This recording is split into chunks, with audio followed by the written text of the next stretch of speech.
নমস্কাৰ সকলোৱে ভালে আছেনে? আপোনালোকৰ মাজলৈ আজিও এটি বঢ়িয়াৰ সাধুৰ পৰা সুন্দৰ সাধু লৈ আহিছোঁ। আজিৰ সাধুটিৰ নাম হৈছে মেকুৰীৰ জীয়েকৰ সাধু। আগৰ সাধুকেইটি নিশ্চয় ভাল পাইছে, আৰু যদিহে সাধুবিলাক ভাল পায় তেনেহ'লে শ্বেয়াৰ কৰি দিবলৈ নাপাহৰিব। সৰু ল'ৰা ছোৱালীখিনিৰ সহায় হ'ব আৰু সৰু ল'ৰা ছোৱালীখিনিয়ে ভাল পাব। বাৰু সাধুটি আৰম্ভ কৰিছোঁ। এঘৰ মানুহৰ এজনী বৰ চেনেহৰ মেকুৰী আছিল। আমাৰ সকলোৰে মেকুৰী থাকে নহয়, মেকুৰীক বৰ মৰম কৰা যায়। আৰু এঘৰ মানুহৰ এজনী বৰ চেনেহৰ মেকুৰী আছিল।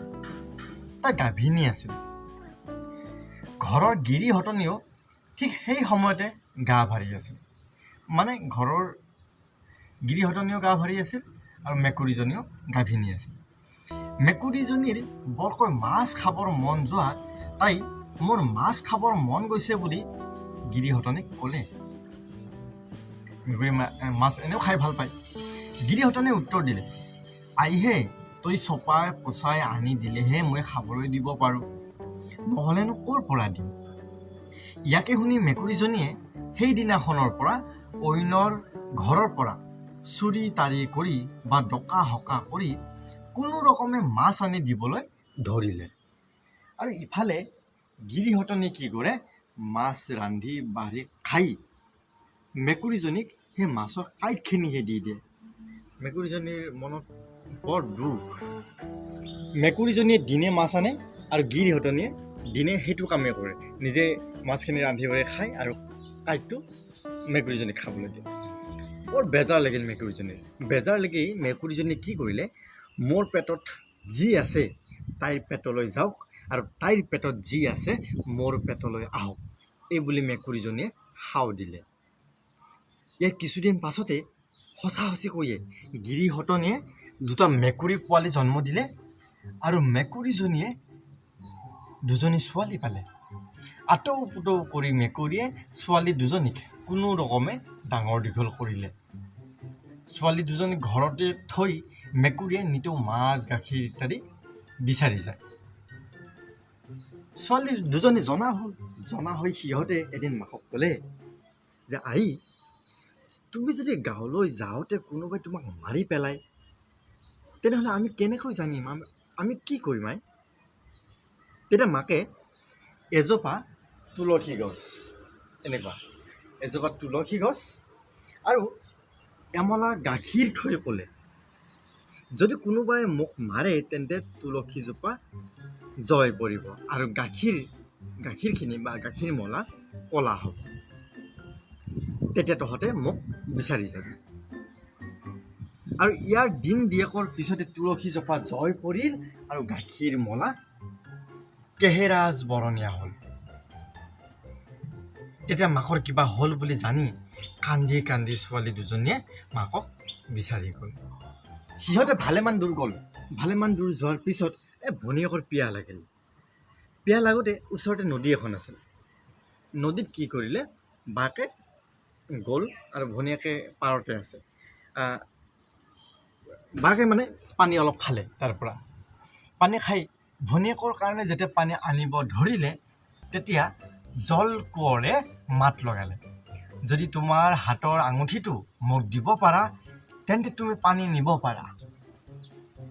তাই ভাবিলে, ভনীয়েকতকৈ মোৰ হাতৰ আঙুঠিটো কি ডাঙৰ বস্তু। এই বুলি বায়েকে আঙুঠিটো পানীত দিলে আৰু পানীত দি ভনীয়েকৰ কাৰণে পানী লৈ আহিলে। ভনীয়েকে পানী খাই বায়েকক আকৌ আঙুঠিটো আনিবলৈ পঠিয়ালে। মোৰ পানী খোৱা হ'ল, আঙুঠিটো লৈ আহা যোৱা। এইবাৰ বায়েকে পানীত নামতে জল কোঁৱৰে তাইক হৰি নিলে, লৈ গ'ল। বায়েকক নিয়া দেখি তাই বামতে বহি হিয়া ভাঙি মানে ইয়াত ভুকুৱাই ভুকুৱাই কান্দিবলৈ ধৰিলে। ইয়াৰ কিছুপৰৰ পাছতে এজন মুদৈ বেপাৰলৈ আহোঁতে অকলশৰীয়া ৰূপহী ছোৱালীজনী নৈৰ পাৰত বহি থকা দেখি তাইক নাও ভৰাই লৈ গুচি গ'ল। বায়েককতো জলকোঁৱৰে হৰিয়ে লৈ গ'ল। তাই অকলে কি কৰিব এতিয়া? সেই যি মানে এজন মানুহ আহিলে, মুদৈ আহিলে, সেই মুদৈজনে তাইক অকলে পাই ধুনীয়াকৈ তাইক আদম দৰকাৰকৈ ধুনীয়াকৈ লৈ গ'ল। আৰু তাইক ঘৰ পাই মুদৈয়ে তাৰ দুজনী ঘৈণীয়েকৰ লগত তাইকো এজনী সৰু ঘৈণী পাতি ল'লে। সেই মুদৈৰ ৩ নম্বৰ ঘৈণী হৈ গ'ল তাই। কোমল বয়সীয়া সৰু ঘৈণীয়েকক মুদৈক আগৰ দুজনতকৈ বহুত বেছি মৰম কৰে। তাৰপিছত এই বাকী দুজনীৰ মানে মনত হিংসা আৰু কি কৰা যায়, তাইক কেনেকৈ মানে এই মৰম কৰাটো কমাব পাৰি। এই এনেতে কি হ'ল ৩ নম্বৰজনীৰ এই নতুন মানে সেইজনীৰ তাইৰ অসুখ হ'ল মানে গৰ্ভৱতী হৈছে। অসুখ হওঁতে কি কৰিলে, আগৰ দুজনীয়ে তাইক চকুত ক'লা কাপোৰ বান্ধি দিলে। ক'লা কাপোৰ বান্ধি দি তাইক ক'লে, তই ঢেঁকী থৰা এটাহে পালি, মানে জন্ম দিছে, ঢেঁকী থৰাহে এটা জন্ম দিয়া বুলি কৈছে, ঢেঁকীৰ থৰা জন্ম দিয়া বুলি কৈছে।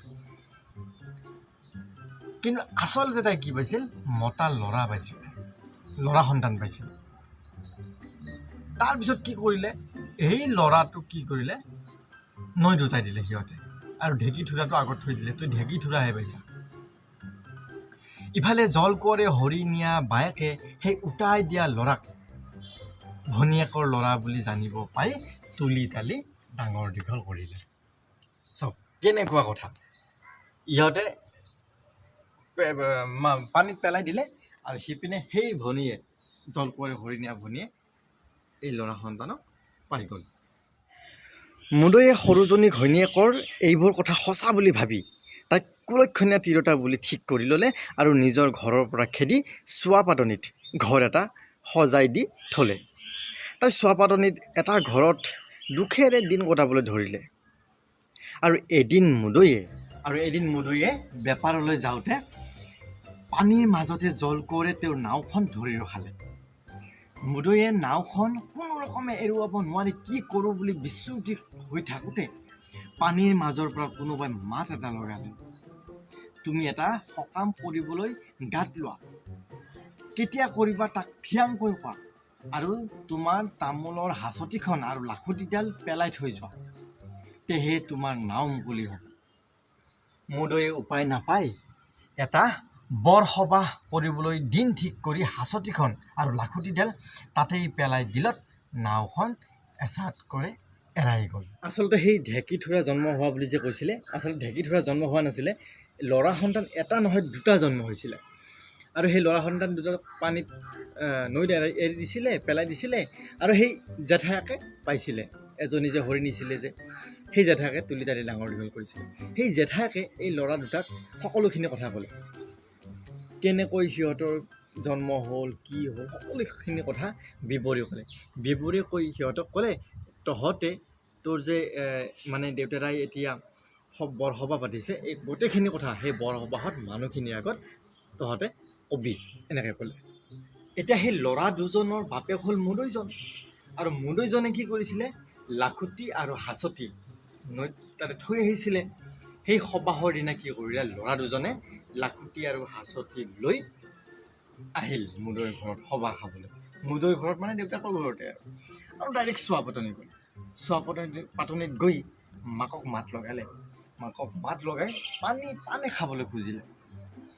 তেতিয়া মাকে ভাবিলে কি আচৰিত কথা, হে মোক আই বুলি মাতিছে। তেতিয়া মাকে ক'লে, মোক কিয় ভেঙুচালি কৰিছা, হওক খোৱা সবাহলৈ মানুহ আহিছে, তালৈ যা, তাতে যি পাওঁ খাবিগৈ, তেনেকৈ ক'লে। তেতিয়া সিহঁতে সকলোখিনি কথা মাকৰ আগত ভাঙি কৈ চিনাকি দিল, আৰু তাত অলপ জিৰাই সবাহলৈ গ'ল, মাকৰ লগত অলপ জিৰাই সবাহলৈ গ'ল। এতিয়া সবাহত দুজন অচিনাকি মানুহ বহি আছে। গাঁৱৰ মানুহবিলাকে সুধিলে, এই মানুহ দুজনে সেই চোৱাপাতনিত বহি থকা তিৰোতাজনীৰ লগত মানে কথা বতৰা পাতি ইয়াতে আহিছে, কোন মানুহ হয় এই দুজন, বিচাৰব লাগে। তেতিয়া এই ল'ৰা দুজনৰ ডাঙৰ ল'ৰাজনে থিয় হৈ ক'লে যে এনেকুৱা ঘটনা, সেই মানুহগৰাকী আমাৰ মা আৰু এখেত আমাৰ দেউতা। মানুহবিলাকে বিশ্বাস কৰা নাই, কিন্তু বিশ্বাস কৰিবলৈ বাধ্য হ'ল, সকলোখিনি কথা ক'লে। সিহঁতে কি কৰি দিলে, সেই লাখুটিডাল আৰু হাঁচতি ওলাই দি যেতিয়া ক'লে যে মুদৈক সুধিলে, এই লাখুটি আৰু হাঁচতি তোমাৰ নে? মুদৈটো হয় বুলি ক'বলৈ বাধ্য হৈ গ'ল, নিজৰ হয় বুলি সৈত কাঢ়িলে, আৰু তেতিয়াই প্ৰমাণিত হৈ গ'ল। তেতিয়া কি কৰিলে, সকলোৱে সতিনীৰ কুমন্ত্ৰণা বুজিব পাৰিলে। সেই সতিনী দুজনীৰ কুমন্ত্ৰণা বুজিব পাৰিলে আৰু মুদৈৰ ঘৈণীয়েক হতক মতাই সকলো কথা সোধাত সিহঁতে একো মাতিব নোৱাৰিলে। ৰাইজেও একো হাই উৰুমি নোহোৱাকৈ সভা খাই গ'ল। সবাহৰ পাছত মুদৈয়ে ঘৈণীয়েক দুজনীৰ নাক কাণ কাটি সিহঁতক খেদি দিলে।